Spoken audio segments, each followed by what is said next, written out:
ndokuchingamdzai zvakare vana vaMwari kuchirongwa chedu chamazuva ose konai pastor pachirongwa patiri kuedza kubatsirana kupindura mibvunzo yatinogona kunge tinayo inopindurwawo zvakare neumboo unowanikwa mukati mebhaibheri. Saka nhasi tiri kuverenga mubvunzo wabvunzwa panapa uri kuti iyo konai pastor Matthew 5 verse 17 to 18 sezvo Jeso akazadzikisa hazvirevi here kuti murairo hakuchina. Regai tiverenge Matthew 5 verse 17 to 18 yakotwa panapa. Do not think that I came to destroy the law or the prophets.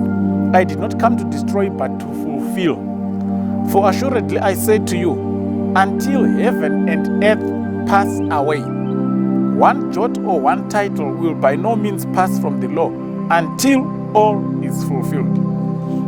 Now, alright, katagira pakuti not one jot or one title. Parongorehwa ipo kuti hapana kana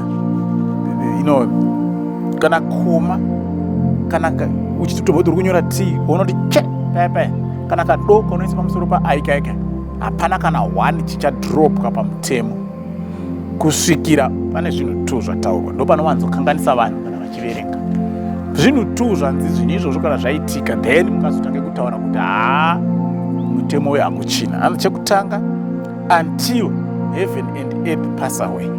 Chechipiri, until all is fulfilled. Saka Jesu angatora pamusoro akati hazvipfuuri kusvikira ndazadzisa. I did not come to destroy but to fulfill. Saka until, number 1, heaven and earth pass away. Number 2, until all is fulfilled. Then mukatange kutaura nyaya yekuti mutemo hakuchina. Saka tira kutanga nefulfillment because ndiyo yakajairika nevanhu kuti Jesu akatouya akazadzikisa zvese, Jesu akatouya akazadzikisa zvese. Unofanira kutanga wazvibvunza kuti chaiuya kuzadziswa chacho chii, kuti ugogona kuziva kuti saka izvi zvazadziswa, izvi hazvisati, izvi zvazadziswa, izvi hazvisati. Mutemo uri kutaurwa uri kuincluda zvese zvatinowana under law as in the Old Testament. Chinonzi law Old Testament chaisanganisira even the 10 commandments, chaisanganisira health laws, chaisanganisira laws of ezvokudya, chaisanganisira moral laws, chaisanganisira ceremonial laws. Yese iyoyo mitemo. Ende Jesu ari kuti tarisai zvinhu 2 kuti muzotaura kuti mitemo yakuchina. Number 1, zvazadziswa here zvazvaireva zvacho. Number 2, denga nenyika rapfuura here. Ngatitangeni zvazadziswa zvazvaireva zvacho. Ndira kutanga nemitemo ine chekuita nezvekudya. Okay? Leviticus 19 verse 26. Hatigoni kuverenga yese mitemo yacho. Ndangopika one example chete. Okay? Leviticus 19 verse 26. Leviticus 19 verse 26 inoti iyo, you shall not eat anything with the blood, nor shall you practice divination or soothsaying. Musadya zvine ropa. Right. Toda kuona isusu kuti wakazadzikiswa here mutemo, ndizvoka kana kuti hauna kuzadzikiswa. Acts 15 verse 20. Acts 15 verse 20. IJerusalem Council pane vanga vanetsa vachiti kana musina kudzingiswa hamugoni kuponeseka. Paul naBharnabhasi vakatumira vanhu, vakatumirwa nesangano kuti endai kuJerusalem munobvunzawo vakuru kuti ndizvo here zveshuwa kuti maGentiles anofanira kumanikidzwa kucircumciswa. Saka panapa ndo pane answer yacho. Munogona kuzoverenga yese chapter yacho, pandirangonangana nepaverse 20. Take verse 19. Therefore I judge that we should not trouble those from among the Gentiles who are turning to God. Ngatisanetsei maGentiles ari kutendeuka, but that we write to them to abstain from things polluted from idols, ngavasadye zvakapirwa kuzvipiriso, from sexual immorality, ngavaregedze upombwe, from things strangled, ngavasadye zvakafa zvega, and from blood, ngavasadye ropa. Saka kuOld Testament murayiro waiti musadya ropa. KuNew Testament after Christ murayiro waiti usadya ropa. Saka haugoni kuti murayiro wakapera nekuti Jesu akafa pamuchinjiko, because after Jesu atofa pamuchinjiko, vadzidzi vakaramba vachidzidzisa kuti even maGentiles ngaasadye ropa. Saka ringobudisa pfungwa yekuti munzwise kuti musanyengedzwa nevanhu vanokuti Jesu akatofa akatozadzikisa zvese hakusina. Ndosaka ndaverenga example iyi. Ndada kupa imwe example zvakare atinoti health laws, mirayiro yezveutano. Deuteronomy 23. Deuteronomy 23 ndakuengera verse 12 to 14. Inoti iyo panapa. Also you shall have a place outside the camp where you may go out, and you shall have a weapon among your equipment, and when you sit down outside, you shall dig with it and turn and cover your refuse. For the Lord your God walks in the middle of the camp to deliver you and give you your enemies over to you. Therefore your camp shall be holy, so that he may see no unclean thing among you and turn away from you. Mutemo unoita nezvekuchengetedza patogara pakachena. Tisaise tsvina pese pese. Tiite the correct and the proper ways of disposing even human waste. Ndio irikutsanangurwa apa. Haugoni kuti one kuti Jesu akafa pamuchinjikwa saka taungosiya tsvina iri pese pese. Saka mutemo uyu wakadzadzikiswa. Saka vanhu vanodaro isimbe dzekuverenga Bhaibheri ende vanyengeri. Unofana kutobvunza kuti zviri kunzi zvakadzadziswa ndezvipi?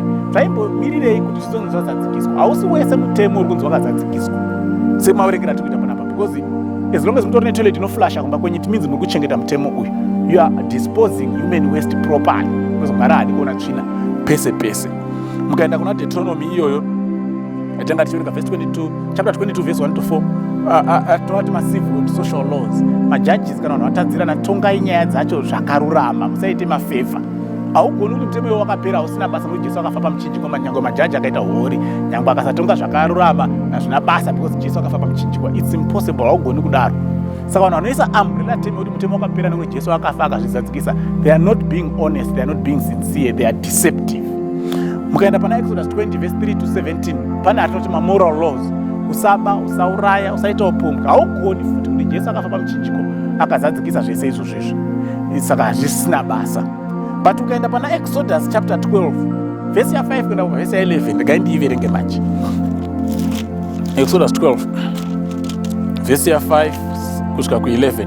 Your lamb shall be without blemish, a male of the first year. You may take it from the sheep or from the goats. Now you shall keep it until the 14th day of the same month. Then the whole assembly of the congregation of Israel shall kill it at twilight. And they shall take some of the blood and put it on 2 doorposts and on the lintel of the houses where they eat it. Then they shall eat the flesh on that night, roasted in fire with unleavened bread, and with bitter herbs they shall eat it. Do not eat it raw, nor boiled at all with water, but roasted in the fire, its head with its legs and its entrails. You shall not let none of it remain until morning, and what remains of it until morning you shall burn with fire. And thus you shall eat it with a belt on your waist, and your sandals on your feet, and your staff in your hand. So you shall eat it in haste. It is the Lord's Passover. Saka pakunzi panapa mutemo futi idyai Passover.